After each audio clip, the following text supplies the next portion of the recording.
നമസ്കാരം. ശ്രീമദ് ഭാഗവതം മൂലം പ്രഭാഷണം ഭാഗം 309 309. ഓം ഗം ഗണപതയേ നമഃ. ഓം സം സരസ്വതേ സ്വാഹ. ഓം ശ്രീ ഗുരുഭ്യോ നമഃ. ഓം ശ്രീ രംഗനാഥശർമ്മണേ നമഃ. നാരായണ നാരായണ നാരായണ നാരായണ നാരായണ നാരായണ നാരായണ നാരായണ നാരായണ നാരായണ നാരായണ. ഓം ശ്രീകൃഷ്ണാർപ്പണമസ്തു. ഓം ശ്രീകൃഷ്ണായ പരബ്രഹ്മണേ നമഃ. ഓം ശ്രീകൃഷ്ണായ പരമാത്മനേ നമഃ. ഹരേ രാമ രാമ രാമ ഹരേ ഹരേ ഹരേ കൃഷ്ണ കൃഷ്ണ കൃഷ്ണ ഹരേ ഹരേ. ഓം ശ്രീ രുക്മിണി സത്യഭാമാ സമേത ശ്രീ ഗോപാലകൃഷ്ണസ്വാമിനേ നമഃ. ശ്രീമദ് ഭാഗവതം തൃതീയ സ്കന്ധം 30-ാം അധ്യായം 7-ാമത്തെ ശ്ലോകം. സന്ദഹ്യമാന സർവാംഗ യേഷാമുദ്വഹനാധിനാ കരോത്യവിരതം മൂഢോ ദുരിതാനി ദുരാശയാം. ഇതാണ് ശ്ലോകം. അതിന് വാക്കാർത്ഥം പറയുമ്പോൾ മോഹിതനും ദുഷിച്ച മനസ്സോടുകൂടിയവനുമായിട്ടും ഇവരുടെ ഭരണചിന്തയാൽ ദഹിക്കപ്പെട്ടുകൊണ്ടിരിക്കുന്ന സർവ അംഗങ്ങളോട് കൂടിയവനായിട്ടും നിത്യവും പാപങ്ങളെ ചെയ്യുന്നു എന്നാണ് പറഞ്ഞത്. പാപം ചെയ്യാതേണ്ടിരുന്നാൽ മാത്രമേ ഈശ്വരാനുഗ്രഹത്തിന് പാത്രീഭൂതരാവുള്ളൂ. അപ്പോൾ അതിൻ്റെ ഒരു ഭാവാർത്ഥം പറയുമ്പോൾ ദാരിദ്ര്യാദികളാൽ ദുഃഖിതന്മാരായാൽ വിരക്തി വരുമോ എന്നും ശങ്കിക്കേണ്ട. സ്വദേഹ ഭാര്യ പുത്രബന്ധുക്കളുടെ പോഷണാദികളെ നിർവഹിപ്പാനുള്ള സ്വദേഹ ഭാര്യ പുത്രബന്ധുക്കളുടെ പോഷണാദികളെ നിർവഹിപ്പാനുള്ള മാർഗം കാണാത്തതിനാൽ, അന്വേഷിക്കാത്തതിനാൽ, ക്ഷമയില്ലാത്തതിനാൽ എന്നൊക്കെ അർത്ഥം പറയണം. മനോവ്യഥയെ അനുഭവിച്ചും മനക്ലേശങ്ങളെ അനുഭവിച്ചുകൊണ്ട് സർവാംഗം ദഹിപ്പിച്ചുകൊണ്ടിരുന്നാലും കാമാതിവൃത്തികളാൽ മനസ്സ് ദുഷിച്ചതുകൊണ്ടും മായാവിലാസത്തെ അറിയാത്തതുകൊണ്ടും നിത്യവും ദേഹം കുടുംബപരിപാലനത്തിനു വേണ്ടി ദുരിതകർമ്മങ്ങളെ ചെയ്യുന്നു. ശരീരം ദുരിതകർമ്മങ്ങളെ ചെയ്യുന്നു, പുണ്യകർമ്മങ്ങൾ ചെയ്യണില്ല. ഇങ്ങനെ ചെയ്യുന്ന പാപകർമ്മങ്ങൾ നിമിത്തം പിന്നെയും ഇതിലും അധികരിച്ച ദുഃഖാവസ്ഥയിൽ പ്രവേശിപ്പാൻ ഇടവരുമെന്നുള്ള വിചാരമുണ്ടാകാത്തത് തന്നെ അവൻ മോഹിതനാണെന്നതിന് ദൃഷ്ടാന്തം. അതായത് കടം വാങ്ങി പലിശ കൊടുക്കാൻ സാധിക്കാണ്ട് വേറെ കടം വാങ്ങും. അങ്ങനെ കൂട്ടുപലിശ കൂടി ഇയാളുടെ ഉന്മേഷത്തിനെ ഇല്ലാണ്ടാക്കും. അതേപോലെയാണ് മടിയൻ മല ചുമക്കും. ഇന്ന് ചെയ്യേണ്ട ജോലി ഇന്ന് ചെയ്തിട്ടില്ലെങ്കിൽ ഇന്നത്തെ ജോലി നാളത്തെ ജോലിയും കൂടി നാളെ ചെയ്യണം. അപ്പോൾ അതൊരു ഭാരമായിട്ട് വരും. അപ്പോൾ ഉത്സാഹമില്ലാണ്ടാവും. അപ്പോൾ ശരീരം ക്ഷീണിക്കും. അപ്പോൾ കള്ളു കുടിക്കും, കഞ്ചാവ് വലിക്കും, ഇങ്ങനെ സ്വയം നശിക്കും. ഇനി 8ഉം 9ഉം ശ്ലോകങ്ങൾ ഒന്നായിട്ട് പോകും. എങ്ങനെ? ആക്ഷിപ്താത്മേന്ദ്രിയ സ്ത്രീണാം അസദീനാം ച മായയാ രഹോരചിതയാ ആലാപേ ശിശൂനാം കളഭാഷിണാം ഗൃഹേഷു കൂടധർമ്മേഷു ദുഃഖതന്ത്രേഷു അതന്ത്രിത കുറുവൻ ദുഃഖപ്രതീകാരം സുഖൻ മന്യതേ ഗൃഹീ. ഇതാണ് 2 ശ്ലോകങ്ങൾ. അതിൻ്റെ വാക്കാർത്ഥം പറയുമ്പോൾ പതിവ്രതകളല്ലാതിരിക്കുന്ന സ്ത്രീകൾ പതിവ്രതയായിരിക്കണം എന്ന് പറയും. കാരണം എന്താ? സ്വന്തം ഭർത്താവിനോട് മാത്രം ലോയൽറ്റി, അങ്ങനെയാണ്. അപ്പോൾ സ്ത്രീകളുടെ ഏകാന്തത്തിൽ ചെയ്യപ്പെടുന്ന സംഭോഗാദി സ്വരൂപമായാലും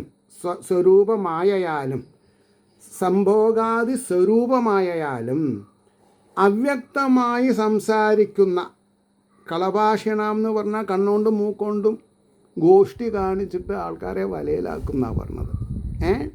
അപ്പോൾ അവ്യക്തമായി സംസാരിക്കുന്ന ശിശുക്കളുടെ സംഭാഷണങ്ങളാലും ആകർഷിക്കപ്പെട്ട അന്ധക്കരണത്തോടും ഇന്ദ്രിയങ്ങളോടും കൂടിയവൻ. ഇവിടെ ഒരു കാര്യം മനസ്സിലാക്കണം. കുട്ടികളുടെ ഭാഷ നമ്മൾ അനുമാനിക്കുകയാണ്. നമ്മളെ സ്റ്റാൻഡേർഡിൽ നിന്ന് കുട്ടികളുടെ സ്റ്റാൻഡേർഡിൽ വരുമ്പോൾ അവർ ചെയ്യണതൊക്കെ വളരെ മനസ്സിനെ ആനന്ദം തരുന്നതായിട്ട് തോന്നും, പക്ഷേ തരില്ല.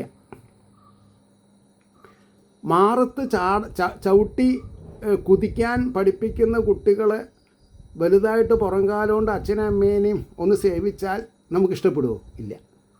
പക്ഷേ അവരുടെ കാലിന് ബലം കൊടുക്കണം എങ്ങനെയാണ്? അച്ഛൻ മലന്ന് കിടന്ന് അച്ഛൻ്റെ മാറത്ത് ചവിട്ടി പിടിപ്പിച്ചിട്ടൊക്കെയാണ്. പക്ഷേ അതൊക്കെ രസമാണ്. പക്ഷേ മകൻ വലുതായിട്ട് പുറംകാലം കൊണ്ട് തട്ടിയ അച്ഛനെ, ഓ ഇങ്ങനൊരു മകൻ ഉണ്ടായില്ലോ എനിക്ക് എന്ന് അമ്മയും ശപിക്കും, അച്ഛനും ശപിക്കും.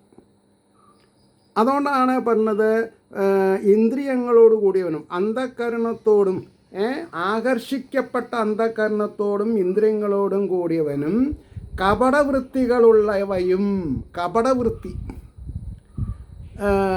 ദുഃഖപ്രധാനങ്ങളുമായ ഗൃഹങ്ങളിൽ ആലസ്യരഹിതനും ദുഃഖപരിഹാരമാർഗത്തെ അനുഷ്ഠിക്കുന്നവനുമായിരിക്കുന്ന ഗൃഹസ്ഥൻ സുഖം പോലെ വിചാരിക്കുന്നു. ദുഃഖമാണ് അനുഭവിക്കുന്നത്, പക്ഷെ സുഖമാണെന്ന് തെറ്റിദ്ധരിക്കുകയാണ്. ഇനി അതിൻ്റെ ഭാവാർത്ഥം പറയണു. ദുരിത വ്യാപാരങ്ങളെ ചെയ്താലും ഐഹിക സുഖം കൂടെ അവനുണ്ടാകുന്നില്ലെന്ന് കാണിക്കുകയാണ്. എങ്ങനെ? മർത്യവിശ്വാസമില്ലാത്തവരായ കുലടകൾ എന്ന് പറഞ്ഞാൽ തെറ്റായി നടക്കുന്ന എന്നർത്ഥം പറയണം. കുലടകൾ ഭർത്തൃവിശ്വാസമില്ലാത്തവരായ, അതാണ് അവരെന്നെയാണ് കുലടകൾ എന്ന് പറയുക. ഏകാന്തത്തിൽ അനുഭവിപ്പിക്കുന്ന രത്യാദി സ്വരൂപമായ മായയിൽ അകപ്പെട്ടും അവ്യക്തമായി സംസാരിക്കുന്ന ശിശുക്കളുടെ സംഭാഷണങ്ങളെ കേട്ടുകൊണ്ടും അന്ധകരണവും ഇന്ദ്രിയങ്ങളും അവർക്ക് അധീനമായി ഭവിക്കുന്നു. പിന്നെ ആ വലയത്തിൽ നിന്ന് രക്ഷപ്പെടാൻ സാധിക്കില്ല. ആത്മാഭിമാനം നിമിത്തം തൻ്റെ കീർത്തിയെ പരത്തണമെന്നുള്ള വിചാരത്തിൽ അതിനുപകരിക്കുന്ന കപടപ്രവർത്തികളെ, ഇതിൽ ചിലവർക്കുണ്ട്, എനിക്ക് ടൈഫോയിഡ് ആയിരുന്നു, എനിക്ക് ക്യാൻസർ വന്നിട്ടുണ്ടായിരുന്നു, എനിക്ക് TB ആയിരുന്നു എന്നൊക്കെ പൊങ്ങച്ചം പറയും. ഇതൊന്നും പൊങ്ങച്ചം പറയേണ്ടതല്ല. എനിക്ക് ഇപ്പോഴത്തെ ട്രെൻഡ് എന്താണെന്ന് വെച്ചിട്ടുണ്ടോ, I am an heart patient, എനിക്ക് ചികിത്സ ഇന്ന ഡോക്ടറാണ്. അപ്പോൾ ഉൾനാട്ടിൽ എവിടെയെങ്കിലും നല്ല ഡോക്ടറുണ്ടെങ്കിൽ അവർക്ക് ഇഷ്ടമല്ല. ഞാൻ തിരുവനന്തപുരത്ത് പോയിട്ട്, ഞാൻ എറണാകുളം, ഞാൻ തൃശ്ശൂർ, പിന്നൊക്കെ ചിന്തിയാണ്. അപ്പോൾ ഞാൻ എൻ്റെ ശരീരത്തിൽ അഭിമാനിക്കുന്നില്ല, ഞാൻ ആത്മാഭിരാമനാണെന്ന് പറയാൻ നമ്മളെ കൊണ്ട് സാധിക്കാത്തടത്തോളം കാലം നമ്മളെവിടെ എത്തില്ല. അപ്പോൾ കപട പ്രവൃത്തികളെ മടികൂടാതെ ചെയ്യുന്നു എന്നാ. അതായത് ഈ വെസ്റ്റേൺ കൺട്രീസിലൊക്കെ ഒരു കാലിൽ ഒരു കറുത്ത ചരട് കെട്ടിയിട്ടുണ്ടെങ്കിൽ അയാമെ പ്രോസ്റ്റിറ്റ്യൂട്ട് എന്ന അർത്ഥം. ഇതറിയാണ്ട് നമ്മുടെ കോളേജ് ട്രെൻഡായിട്ടുണ്ട്. പെൺകുട്ടികളൊക്കെ കാലിലൊരു കറുത്ത ചരട്. ഇതിൻ്റെ അർത്ഥം എന്താണ്? അതിനെക്കുറിച്ച് ഇൻ്റർനാഷണൽ നോളജ് വേണ്ടേ? അതില്ലേ ഇനി. എന്നിട്ട് ആരെങ്കിലും എന്തെങ്കിലും തെറ്റായ വഴിക്ക് നോണ്ട് പിടിക്കുകയെ ഗ്രാൻഡഡ് ഫോർ എന്നുള്ള നിലയ്ക്ക് പെരുമാറിയാൽ ലഹളയായി. അപ്പം ഒരു വേഷം കിട്ടുമ്പോൾ ആ വേഷം സ്റ്റാൻഡ് ഫോർ വാട്ട് എന്നുള്ളത് മനസ്സിലാക്കണം. അപ്പോൾ ദയവ് ചെയ്തിട്ട് ഈ ആവശ്യമില്ലാത്ത ശീലങ്ങളൊന്നും ചെയ്യരുത്. അപ്പം മടി കൂടാതെ ചെയ്യുന്നു. എത്ര തന്നെ കീർത്തിമാനെന്ന് മറ്റുള്ളവർ പറഞ്ഞാലും പരമാർത്ഥത്തിൽ തനിക്ക് മിക്ക സമയത്തിലും ദുഃഖാനുഭവമല്ലാതെ സുഖാഭാസം പോലുമില്ലെന്ന് ആത്മാവിൽ അനുഭവപ്പെട്ടുമിരിക്കുന്നുവെങ്കിലും ദുഃഖങ്ങളെ നിവർത്തിക്കുവാൻ ഉപകരിക്കുന്ന ഓരോ വ്യാപാരങ്ങളിൽ സദാ പ്രവർത്തിച്ചു കൊണ്ടിരിക്കുന്ന ഗൃഹസ്ഥൻ സുഖവാനാണെന്ന് അഭിമാനിക്കുന്നതല്ലാതെ വാസ്തവത്തിൽ സുഖം അവനുണ്ടാകുന്നില്ല. മറ്റുള്ളവരുടെ മുമ്പിൽ എങ്ങനെ താണു കൊടുക്കുക? എനിക്ക് സുഖമാണ്. ഇങ്ങനെയാണ് തെറ്റായ കാര്യങ്ങൾ ചെയ്യുന്നത്. 10ാമത്തെ ശ്ലോകം. അർത്ഥൈരാപാദിതേർഗുർവ്യാഹിംസയേതസ്തതശ്ചതാൻ പുഷ്ണാതി യേഷാം പോഷേണ ശേഷം ഭുഗ്യാദ്യത സ്വയം.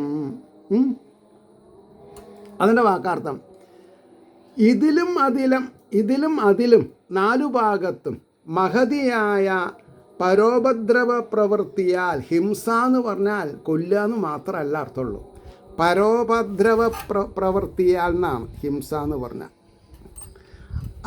സമ്പാദിച്ചതായ ധനങ്ങൾ കൊണ്ട് അവരെ പോഷിപ്പിക്കുന്നു, യാതൊരുത്തരുടെ പോഷണത്താൽ ഉച്ഛിഷ്ടം ഭുജിക്കുന്നവൻ തന്നെത്താൻ നരകത്തെ പ്രാപിക്കുന്നു എന്നാണ്. തന്നെത്താൻ, വിത്തൗട്ട് എനിബഡീസ് ഹെൽപ്പ്, സ്വയം നരകത്തെ ഭുജിക്കുന്നു. അതിൻ്റെ ഭാവാർത്ഥം പറയാം. ഈ ലോകത്തിൽ മാത്രമല്ല ദുഃഖാനുഭവം, പരലോകത്തിലും ദുഃഖം തന്നെ എന്ന് കാണിക്കുന്നു. സ്വർഗത്തിലുണ്ട് സീനിയോറിറ്റി പ്രശ്നമൊക്കെ, പിതൃലോകത്തിലുണ്ട്, ദേവലോകത്തിലില്ല. ദേവലോകത്തുണ്ട്, പക്ഷേ വൈകുണ്ഠത്തിൽ ഭക്തന് വൈകുണ്ഠമാണ്, വൈകുണ്ഠപ്രാപ്തിയാണ്. അല്ലാണ്ട് ഭക്തനെ സംബന്ധിച്ചിടത്തോളം കാംക്ഷ അല്ല.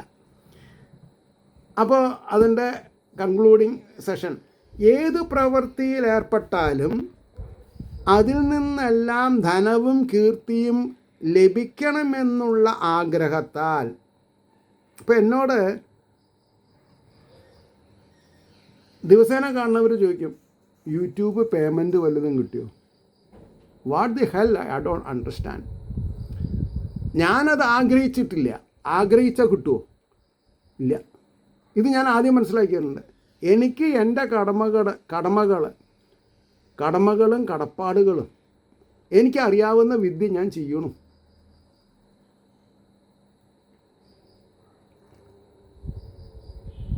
അപ്പോൾ ചിലവർ ഒരു കൊല്ലത്തിൻ്റെ ഉള്ളിലൊക്കെ ലക്ഷക്കണക്കിന് വാങ്ങുന്ന ആൾക്കാരുണ്ട്. എന്താ കാരണം? അവരുടെ സബ്ജക്റ്റ് അതാണ്. എൻ്റെ സബ്ജക്റ്റ് റീഫൈൻഡ് സബ്ജക്റ്റാണ്, ആർക്കും താല്പര്യമില്ലാത്തതാണ്. പക്ഷേ എനിക്ക് താല്പര്യമുണ്ട്. I am happy. എനിക്ക് നല്ല സമയം പോക്കാണ്, എനിക്ക് സമയമില്ല, അത്രയേ ഉള്ളൂ. അതുകൊണ്ടാണ് പറഞ്ഞത്, കീർത്തിയും ലഭിക്കണമെന്നുള്ള ആഗ്രഹത്താൽ ശാസ്ത്രമര്യാദയെ അതിക്രമിച്ച് നടത്തുന്ന പരോപദ്രവ രൂപമായ ഹിംസാപ്രവൃത്തിയാൽ സമ്പാദിക്കുന്ന ധനങ്ങളെ കൊണ്ട് ഭാര്യാപുത്ര ബാന്ധവാദികളെ പുലർത്തുന്നു. ദാനശീലമാണ്, ഔദാര്യനിധിയാണ് എന്നൊക്കെ കേൾപ്പാനുള്ള മോഹത്താൽ അവരെയെല്ലാം പോഷിപ്പിച്ചതിൻ്റെ ഉച്ഛിഷ്ടത്തെ താനും അനുഭവിക്കുന്നു. ആവശ്യമില്ലാത്തതാണത്, പക്ഷേ എന്തു ചെയ്യാൻ പറ്റും? എന്നിട്ട് പറയണു, ഇപ്രകാരം ചെയ്യുന്ന പാപങ്ങളുടെ ഫലം അനുഭവിപ്പാൻ തക്ക നരകത്തിൽ മരണാനന്തരം താൻ ഏകനായിട്ട് ചെന്നു ചേരുകയും ചെയ്യും. അതായത് മരണാനന്തരം താൻ ഏകനായിട്ട് ചെന്നു ചേരുന്നു പറഞ്ഞാൽ, പിന്നെ കുടുംബം പുലർത്താൻ ഗൃഹനാഥൻ എത്ര ബുദ്ധിമുട്ടിയിട്ടുണ്ട് എന്നുള്ളത് ഗൃഹത്തിലുള്ള മറ്റുള്ള അംഗങ്ങൾക്ക് അറിയില്ല. പക്ഷെ ഫലം ഇയാൾ അനുഭവിക്കണം. ഏത് ഫലം? നരകം എന്നുള്ള ഫലം. അതാണ് രാമായണത്തിൻ്റെ ഇതിവൃത്തം. രത്നാകരൻ എന്ന ഒരാൾ തൻ്റെ ഭാര്യാപുത്രാദികളെ രക്ഷിക്കാൻ വേണ്ടി, അല്ലെങ്കിൽ അവരുടെ ആർഭാടത്തിന് വിധേയമായിട്ട് പിടിച്ചുപറിക്കാരനായി എന്നാണ്.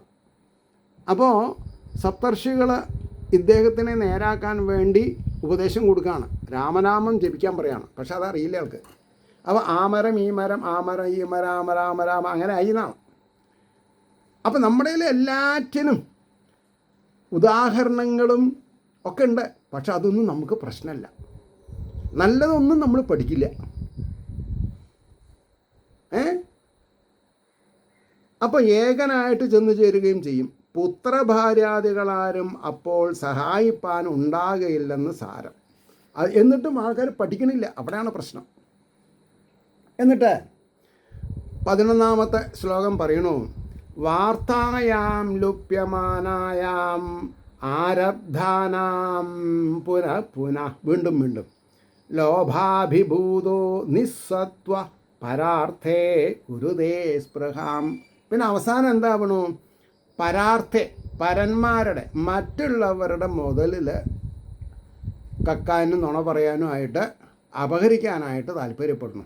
അങ്ങനെയാണ് കള്ളന്മാരായിട്ട് തീരണമെന്നാണ് പറഞ്ഞത്. അപ്പോൾ അതിൻ്റെ വാക്കാർത്ഥം എങ്ങനെയാണ് പറഞ്ഞത്? വീണ്ടും വീണ്ടും തുടങ്ങിയതായ വ്യാപാരം ഫലമില്ലാതായി വരുമ്പോൾ ദുരാശയ്ക്ക് അധീനനും അശക്തനുമായിട്ട് അന്യരുടെ ധനത്തിൽ ആഗ്രഹത്തെ വയ്ക്കുന്നു. അങ്ങനെ ഈ ലോട്ടറി അങ്ങനെയാണ്, അന്യരുടെ മുതലാണല്ലോ. ഒരാളുടെ 40 റുപ്യ, പിന്നെ എല്ലാവരുടെയും 40 റുപ്യാണ്. അതെങ്ങനെ നമുക്ക് വാഴുവോ? വാഴില്ല. അപ്പോൾ പറയണു, യൗവനാവസ്ഥയെയും അക്കാലത്തെ വ്യാപാരത്തെയും വിവരിച്ച ശേഷം വാർദ്ധക്യാവസ്ഥയെയും അപ്പോഴത്തെ വ്യാപാരത്തെയും സൂചിപ്പിക്കണം. ഇങ്ങനെ യൗവനകാലത്തിൽ ആരംഭിച്ച പ്രവർത്തികളെല്ലാം അടിക്കടി നിഷ്ഫലങ്ങളായി വരികയും ദുരാശ വർദ്ധിക്കുകയും ശരീരശക്തി കുറയുകയും ചെയ്യുമ്പോൾ അന്യരുടെ ധനത്തെ ആഗ്രഹിച്ചു തുടങ്ങും. എത്ര ആൾക്കാർ മുതലാളിമാരുണ്ടല്ലോ, അവരുടെ മുതലെ കുറിച്ച് കിട്ടിയാൽ തറക്കടില്ല എന്ന് തോന്നും. അങ്ങനെയാണല്ലോ മുതലാളിമാരെ വഞ്ചിച്ചിട്ടാണല്ലോ മുതലാളിമാരാവണത്, മുതലാളിയാവണത്. അത് അവർക്കൊരു രസം, അത്രയേ ഉള്ളൂ. 12ാമത്തെ ശ്ലോകം ശ്രദ്ധിക്കാം. കുടുംബഭരണാകൽപ്പോ മന്ദഭാഗ്യോ വൃദ്ധോദ്യമ ശ്രിയാവിഹീന. ഞാൻ സംസ്കൃതം പഠിച്ചില്ല, പക്ഷേ ഇതെനിക്ക് നല്ല പരിചയമുള്ള വാക്കാണ്. ലക്ഷ്മി വിഹീന എന്ന് പറഞ്ഞാൽ സമ്പത്ത് വിഹീന എന്നാ. അപ്പോൾ ശ്രിയ എന്ന് പറഞ്ഞാൽ എൻ്റെ പേരക്കുട്ടിയുടെ പേരാതാ. അപ്പോൾ ഞാൻ എൻ്റെ മോളോട് ഞാൻ ചോദിച്ചു, അമ്മു അച്ഛന് ഇതിൻ്റെ പേരറിയില്ല. സത്യമാണ്, എനിക്ക് അറിഞ്ഞിരുന്നില്ല, വെറുതെ തള്ളിയിട്ട് എന്താ കാര്യം. അച്ഛാ അത് മഹാലക്ഷ്മി എന്നാണ് അർത്ഥം. ഓ ശരി, നന്നായി. പിന്നെ ഞാനത് ശ്രദ്ധിക്കാൻ തുടങ്ങി. 9 കൊല്ലമായി ഞാൻ 8 കൊല്ലമായി ശ്രദ്ധിക്കാൻ തുടങ്ങുന്നു. ശ്രിയാവിഹീന കൃപണോ ധ്യായൻ സ്വസ്ഥിതി മൂഢധീ. അതായത് കൃപണൻ എന്ന് പറഞ്ഞാൽ എന്താ? കൃതജ്ഞതയില്ലാത്തവൻ, കൃപണൻ. അപ്പോൾ പറയണു, കുടുംബഭരണത്തിൽ സമർത്ഥൻ എന്ന് പറഞ്ഞാൽ ഉള്ളതുകൊണ്ട് മാനേജ് ചെയ്യണം. ആർഭാടം മൂക്കുമ്പോഴാണ് കടക്കാരനായിട്ട് മാറുക. പിന്നെ പൂവ് വയ്ക്കേണ്ടോടത്ത് സ്വർണം വെച്ച് വരുന്ന ആൾക്കാരുണ്ട്, അപ്പോഴും കടക്കാരനാവും. അപ്പോൾ ഇതൊക്കെ അറിയാൻ സാധിക്കണം. അപ്പോൾ വ്യർത്ഥമായ പരിശ്രമത്തോടു കൂടിയതും വ്യർത്ഥമാവുക. ഭാഗ്യഹീനനും ധനവും ശോഭയില്ലാത്തവനും, ശ്രിയാവിഹീന ധനവും ശോഭയില്ലാത്തവനും, ദീനനും വിവേകഹീനനും, വിവേകം വേർതിരിച്ചറിവില്ല, മനോരാജ്യം വിചാരിക്കുന്നവനായിട്ട്. അവിടെയാണ് പ്രശ്നം. മനോരാജ്യം വിചാരിക്കരുത്. സമർത്ഥനാവണം. എന്തിനാ? ഈശ്വരീയത, to be kind to all. അതാണ് വിചാരധാരയാവേണ്ടത്. ദീർഘശ്വാസം വിടുന്നു സ്വസ്ഥതി എന്നാണ് പറഞ്ഞത്. ഇനി അതിൻ്റെ ഭാവാർത്ഥം പറയണു. കുടുംബങ്ങളെ പരിപാലിപ്പാൻ അശക്തനും ഏർപ്പെടുന്ന പ്രവൃത്തികളിൽ ആഗ്രഹിക്കുന്ന ഫലം ലഭിക്കാത്തവനും ഭാഗ്യഹീനനുമായി വരുമ്പോൾ ധനവും ശരീരശോഭയും ഇല്ലാത്തവനാകും. മുഖത്തിൽ ദൈന്യം പ്രകാശിച്ചു കാണും. എന്നാലും ഈ സംസാരകാര്യത്തിൽ വിരക്തി വരാതെ, കാരണം എന്താ, നന്നാവാനുള്ള സമയമായിട്ടില്ല, എനിക്ക് എങ്ങനെയായാൽ അഭിവൃദ്ധി ഉണ്ടാകും എന്നുള്ള ചിന്തയിൽ മുങ്ങിക്കൊണ്ടും ദീർഘശ്വാസം വിട്ടുകൊണ്ടിരിക്കും. ഇപ്പോൾ ഈ സപ്താഹത്തിന് എന്തറിഞ്ഞിട്ടാണ് 8,000 രൂപ കൊടുക്കുന്നത്? എന്തോ നിധി കിട്ടും വിചാരിച്ചിട്ടാണ്. അങ്ങനെയല്ല. ആരാ കൊടുക്കേണ്ടത്? ഞാനിപ്പോൾ ഒരു സത്യസന്ധമായിട്ടൊരു കാര്യം പറയാം. ഇപ്പം എൻ്റെ നാട്ടിലെ സപ്താഹം നടക്കുന്നുണ്ട്. എത്രയോ ധനാഢ്യന്മാരുണ്ട്. 2 ലക്ഷം 3 ലക്ഷമൊക്കെ മാസം വരുമാനമുള്ള ആൾക്കാരുണ്ട്. 3-4 പെൻഷനേഴ്സ്, 2-3 ശമ്പളക്കാരായ 3 ലക്ഷം ഉണ്ടാവാനൊന്നൊരു ബുദ്ധിമുട്ടില്ല. അവർ 10,000 രൂപ കൊടുക്കും. നിത്യത്തൊഴിൽ ചെയ്യണവരെ 8,000 രൂപ കൊടുക്കും. കാരണം എന്താ? അവർക്ക് കഥ അറിയാണ്ട് ആട്ടം കാണാണ്. മറ്റുള്ളവരോ അവരും അതെ, പക്ഷേ അവർ ഒരു കാര്യത്തിൽ മിടുക്കന്മാരാ. എന്തിൽ? മറ്റുള്ളവരെ ഫൂളാക്കണേൽ. അങ്ങനെയാണ് പ്രൊഫഷയിൽ. പ്രലോഭിക്കും. നിങ്ങളുടെ പേരൊക്കെ നോട്ടീസിൽ വരും പ്രൊഫഷയിൽ. അപ്പോൾ ഞാൻ ഭാഗവതാചാര്യനാണ്. ഞാൻ എത്ര സ്ഥലത്ത് പോയിട്ട് കമ്മിറ്റിക്കാരായിട്ട് വഴക്കടിക്കേണ്ടി വന്നിട്ടുണ്ട്. ഉടനെ അവർ നമ്മളായിട്ട് പരിചയപ്പെട്ട ഇന്ന ആളാണ് ആചാര്യൻ വന്നോ, എന്നാൽ ആൾക്കൊരു നോട്ടീസർ കൊടുക്കൂ. എന്തിന്? എന്നിട്ട് പറയാണ് ഈ നോട്ടീസ് പ്രകാരം അങ്ങ് ഇൻ്റർമിറ്റൻ്റായിട്ട് ഒരു അനൗൺസ്മെൻറ്റ് നടത്തണം. ഇന്ന വഴിപാടുകൾ കമ്മിറ്റിക്കാരോ ഓഫീസിൽ ഇരിക്കുന്നുണ്ട്, നിങ്ങളവിടെ ചെന്നാൽ മതി എന്നാ. അപ്പോൾ ഞാനൊരു സ്ഥലത്ത് പറയേണ്ടി വന്നു, കടന്നു വരൂ ഇന്നത്തെ ഭാഗ്യം. അത് പറയാൻ വല്ല ലോട്ടറിക്കാരും വിളിച്ചോളൂ പറഞ്ഞു. ഞാൻ ഭാഗവത തത്വശാസ്ത്രങ്ങൾ പറയാനാണ് വന്നതായി. അടിയുണ്ടായില്ല, ബാക്കിയുള്ളതൊക്കെ ഉണ്ടായി. പിന്നെ അവർക്ക് മനസ്സിലായി. 1-2 ദിവസം എൻ്റെ സ്റ്റൈല് പ്രഭാഷണം കണ്ടപ്പോൾ ആൾക്ക് മനസ്സിലായി ഇദ്ദേഹത്തിനോട് ഒന്നും പറഞ്ഞിട്ട് കാര്യമില്ല, എന്നെ തല്ലാണ്ട് അമ്മാവ നേരാവൂല, ഇയാൾ നേരാവില്ല, അത് അവരുടെ കണക്ക് പ്രകാരം. ഇതാണ് സംഗതി. അപ്പോൾ പറയണു ഏവം സ്വഭരണാകൽപ്പം തത്കളത്രാദയസ്തദാ ന അദ്രിയന്തേ യഥാ പൂർവം കീനാശ ഇവ ഗോചരം. ഇതാണ് ശ്ലോകം. അതിൻ്റെ വാക്കാർത്ഥം പറയുമ്പോൾ ഇപ്രകാരം തങ്ങളുടെ ഭരണത്തിൽ അസമർത്ഥനായ അവനെ അവൻ്റെ ഭാര്യാദികൾ, ദുഷ്ടന്മാരായ കൃഷിക്കാർ, വൃദ്ധനായ കാളയെന്ന പോലെ മുമ്പത്തെ പോലെ ആദരിക്കാതെ ഉണ്ടാവും. കാരണം എന്താ? വരുമാനമില്ലാത്ത മൊശട്ട് പയ്യൻ, തമിഴിൽ പറഞ്ഞ അതിന് ഭാവാർത്ഥം കേട്ടുള്ളൂ. ഇങ്ങനെ ദീർഘശ്വാസം വിട്ടുകൊണ്ടിരിക്കുന്ന ഇവൻ മുമ്പത്തെ പോലെ ഭാര്യാപുത്രാദികൾക്ക് ധനധാന്യാദികളെ സമ്പാദിച്ചു കൊടുക്കാത്തതിനാൽ അവരെ രക്ഷിപ്പാൻ അസമർത്ഥനാണെന്നറിഞ്ഞിരിക്കുന്ന അവർ സമ്പാദിച്ചു കൊടുത്തിരുന്ന കാലത്തിൽ ഏതുവിധം ആദരിച്ചിരുന്നുവോ ആ വിധത്തിൽ ഇപ്പോൾ ആദരിക്കുന്നില്ല. ദുഷ്ടന്മാരായ കൃഷിക്കാർ പ്രവൃത്തിയെടുപ്പാൻ ശക്തിയില്ലാതെ വന്നിരിക്കുന്ന വൃദ്ധ വൃഷഭങ്ങളെ എന്ന പോലെ ഭക്ഷണാദി പദാർത്ഥങ്ങൾ കൂടെ കൊടുക്കാതെ നിരാദരിക്കും. എന്ന് പറഞ്ഞാൽ എന്താ? പഷ്ണിക്കിട്ട് കൊല്ലുന്ന അർത്ഥം. ഞാനൊക്കെ മര്യാദയ്ക്ക് ഒരു പെൻഷൻ വാങ്ങുന്ന ആളാകാൻ എൻ്റെ കുട്ടികൾക്ക് എന്നെ കൊണ്ട് ബുദ്ധിമുട്ടില്ല. കാരണം ഞാൻ നിർബന്ധിക്കില്ല, നിങ്ങളൊക്കെ നിങ്ങളുടെ കാര്യം നോക്കിയാൽ മതി. ആലോചിച്ച് നോക്കണം. ഏതൊരു എന്താ പറയുക അനർഘ നിമിഷത്തിലാണ് ബോംബെക്ക് വണ്ടി കയറിയത്.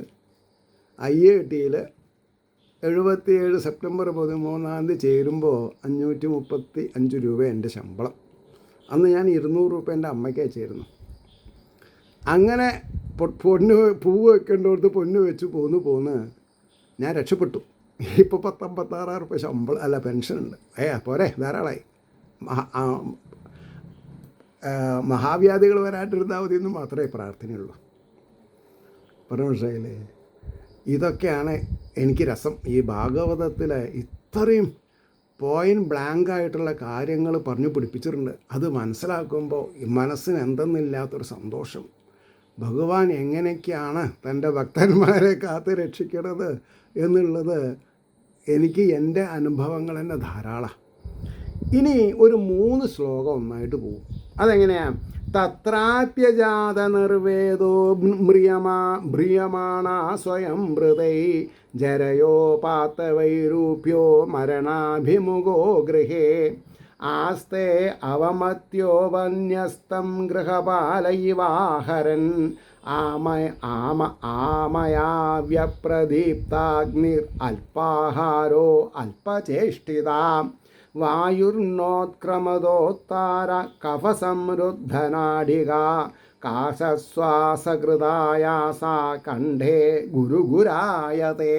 ഒരവസ്ഥ, കണ്ഠത്തിൽ കഫം വന്ന് ഗുരുഗുരാ ശബ്ദത്തോടുകൂടി എന്ത് പറയണമെന്ന് ആഗ്രഹിക്കുന്നുവോ അത് പറയാൻ സാധിക്കാതെ കണ്ട് ബന്ധുമിത്രാദികളുടെ എന്താണെന്നാ പറയുക, ഇത് എപ്പോഴാണ് കഴിയുക ജീവൻ എപ്പോഴാണ് പോവുക എന്ന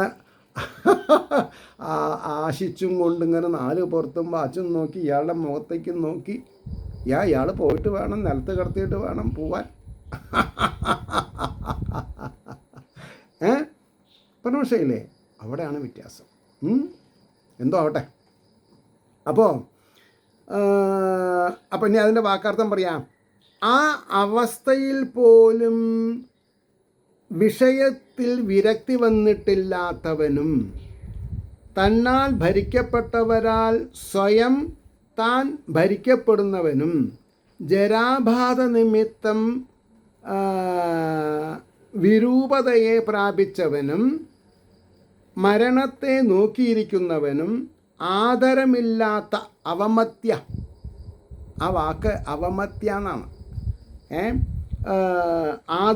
ആദരമില്ലാത്ത ഭാവത്തോടു കൂടെ സമീപത്തു കൊണ്ടുവയ്ക്കപ്പെട്ടതിനെ വീട് കാക്കുന്ന ശ്വാവെന്ന പോലെ നായ്ക്കിട്ട് കൊടുക്കണ കൂട്ടത്തിലാണ് വൃദ്ധാവസ്ഥയിൽ അച്ഛനമ്മയ്ക്കും ആഹാരം കൊടുക്കുന്ന ആൾക്കാരുണ്ട്. അവർ പൊരിച്ചതും കരിച്ചതൊക്കെ കഴിക്കും. ഇവർക്ക് വേവാത്തത് വല്ലതും കൊടുത്തു വെച്ചാൽ കൊടുത്തു. അങ്ങനെ എത്രയുണ്ട്. അപ്പോൾ ശ്വാവെന്ന പോലെ ഭക്ഷിക്കുന്നവനും രോഗിയും അഗ്നിബലം കുറഞ്ഞവനും, അതായത് ദഹനപ്രക്രിയയൊക്കെ ഇല്ലാണ്ടാവേ, അല്പം മാത്രം ആഹാരം കഴിക്കുന്നവനും അല്പം മാത്രം പ്രവർത്തിക്കുന്നവനും, നടക്കാൻ വയ്യ, ഇരിക്കാൻ വയ്യ, നടന്ന അപ്പം ഇരിക്കണം, ഇരുന്ന അപ്പം കിടക്കണം, കിടന്ന അപ്പം നീക്കണം, അങ്ങനെയൊക്കെ വരും. കഫത്താൽ അടയപ്പെട്ട നാഡികളോട് കൂടിയവനും കാസാസ്വാത്താൽ ബുദ്ധിമുട്ട് അനുഭവിക്കുന്നവനും. കാശശ്വാസം എന്ന് പറഞ്ഞാൽ കഫം കൊണ്ട് തടയും, ശബ്ദം വരില്ല. ശബ്ദം വരും, ഇരുമ്പും പറയേണ്ട വാക്കുകൾ വരില്ല. ഊർധ്വഭാഗത്തേക്ക് സഞ്ചരിക്കുന്ന വായു നിമിത്തം, അതായത് ഏമ്പക്കം വരും. പുറത്തേക്ക് പുറപ്പെടുന്ന കരിമിഴുകളോട് കൂടിയവനും, കണ്ണൊക്കെ ഉന്തി തള്ളി കണ്ടത്തിൽ ഗുർഗുര ശബ്ദം പുറപ്പെടുവിക്കുന്നു എന്നാണ് പറഞ്ഞത്. ഇതിൻ്റെ ഭാവാർത്ഥം പറഞ്ഞ് നിർത്താം. ആ നിലയിലെത്തിയിട്ടും പ്രപഞ്ചവൈരാഗ്യം വരാതെയും പിന്നെയും ജീവിക്കണം എന്നാണ് ആഗ്രഹം. പേരക്കുട്ടികളെ എങ്ങനെ വിട്ടു പോവുക? അപ്പോഴാണ് അവിടെ ഒരു പട്ടിക്കുട്ടിയായിട്ട് വരും, കരഞ്ഞാൽ അപ്പം തട്ടും, പുറം കാലമുണ്ട്, എടുത്തിട്ട് എറിയും. പട്ടിക്കുട്ടിയല്ലേ, അച്ഛനാണ് അമ്മച്ചനാണെന്നൊന്നും അതിനറിയില്ല. ആർക്ക്? പേരക്കുട്ടികൾക്ക്. മനസ്സിലായോ? അപ്പോൾ തന്നാൽ ഭരിക്കപ്പെട്ട പുത്രാദികൾ അവജ്ഞയോടുകൂടെ നൽകുന്നതിനെ കൊണ്ട് സ്വദേഹത്തെ ഭരിച്ചും, പഷ്ണി കിടന്നിട്ടാവും മക്കളെ പോറ്റിയിട്ടുണ്ടാവുക. അതൊന്നും കുട്ടികൾക്കറിയില്ല. ജര ബാധിച്ചതിനാൽ അംഗവൈരൂപ്യത്തെ പ്രാപിച്ചും മരണത്തെ പ്രതീക്ഷിച്ചുകൊണ്ട് ഗൃഹത്തിൽ തന്നെ അല്ലെങ്കിൽ കടപ്പ് തന്നെ, ബോംബെയിൽ ഒക്കെ ആണെങ്കിൽ ബാൽക്കണിയിൽ തന്നെ കഴിച്ചു കൂട്ടേണ്ട ദുർഗതിയൊക്കെ ഉണ്ടാവും. അല്ലെങ്കിൽ കോണിച്ചോട്ടിൽ അങ്ങനെയൊക്കെ ഉണ്ട്. അല്ലെങ്കിൽ ഏതെങ്കിലും എന്താ പറയുക, മുനിസിപ്പാലിറ്റി പൂന്തോട്ടത്തിൽ പോയിരുന്നോളാൻ പറയും, അല്ലെങ്കിൽ വല്ല അമ്പലത്തിലും പോയിരുന്നോളാൻ പറയും. ചിലവർ ഭിക്ഷ യാചിപ്പിക്കും, കാശൊക്കെ അവരെടുക്കും, ഇവർക്കൊന്നും കൊടുക്കൂല. അങ്ങനെയുണ്ട്. അപ്പോൾ ആദരിക്കാതെ അടുത്തു കൊണ്ടുവന്നിടുന്ന ആഹാരത്തെ ശ്വാവെന്ന മട്ടിൽ ഭക്ഷിക്കും. എപ്പോഴും ഓരോ രോഗവും ഉണ്ടായിരിക്കും. ആഹാരത്തെ ദഹിപ്പിക്കുവാനുള്ള ശക്തി ജഠരാഗ്നി ഇല്ലാതെ വരും. ആഹാരം അല്പം കഴിക്കും. വ്യാപാരവും. എങ്ങനെ ഇതൊക്കെ സപ്താഹത്തിൽ പറഞ്ഞ ആൾക്കാർ ഓടില്ലേ? പക്ഷേ ഇത് പഠിക്കണേ. ഇത് പഠിച്ചിട്ടില്ലെങ്കിൽ നമുക്ക് തെറ്റുപറ്റി. നമ്മൾ ഇത് എല്ലാ സാധകന്മാരും ആചാര്യന്മാരാവണമെന്ന് നിർബന്ധമൊന്നുമില്ല. ഇതൊക്കെ വ്യക്തിഗതമായിട്ടുള്ള ഇമ്പ്രൂവ്മെൻ്റാണ് പറയുന്നത്. എങ്ങനെയെങ്കിലും വൈരാഗ്യം വന്ന് പുത്രകളത്ര ഒഴിവാക്കിയിട്ട് സ്വന്തം കാര്യം നോക്കി ജീവിക്കാൻ സാധിക്കണം. എങ്ങനെ? രാമനാമം ജപിച്ചിട്ട്. പറഞ്ഞിട്ടില്ലേ? അപ്പോൾ പറഞ്ഞു, ആഹാരം അല്പം കഴിക്കും, വ്യാപാരവും അല്പമായി വരും. വായുക്ഷോഭം നിമിത്തം കൺമിഴികൾ നിലച്ചു നിൽക്കും. കഫങ്ങളുടെ വ്യാപ്തി നിമിത്തം ശ്വാസനാഡികളും കൂടെ വായു സഞ്ചാരത്തിന് തടസ്സം നേരിടും. കാശശ്വാസങ്ങൾ നിമിത്തം അസഹ്യമായ ദുഃഖമുണ്ടായി വരും. കഫം കണ്ഠമാർഗത്തിൽ ഗുർഗുരാ ശബ്ദം ജനിപ്പിച്ചുകൊണ്ട് സംസാരിപ്പാൻ സാധിക്കാത്ത വിധത്തിൽ തടഞ്ഞു നിൽക്കും. ഇങ്ങനെയാണ് വയസ്സുകാലത്ത് പുണ്യം ചെയ്യാത്തവർ ബുദ്ധിമുട്ട്. മനസ്സിലായോ? പുണ്യം ചെയ്തവർക്ക് ഇതൊന്നും പ്രശ്നമല്ല കേട്ടോ. പുണ്യം ചെയ്തവർക്ക് ഇതൊന്നും പ്രശ്നമല്ല. ഏവർക്കും ശ്രീഹരിയുടെ അനുഗ്രഹാശിസ്സുകൾ നിർലോഭം ഉണ്ടാവട്ടെ എന്ന് സമാശ്വസിക്കുന്നതോടുകൂടി ഓരോരുത്തരുടെയും പ്രാർത്ഥന ലോകാസമസ്ത സുഖിനോ ഭവന്തു ആയിരിക്കട്ടെ എന്ന് സ്മരിച്ചുകൊണ്ട് വാക്കുകൾ ഉപസംഹരിക്കുന്നു. നമസ്കാരം. നാളെ കാണാം.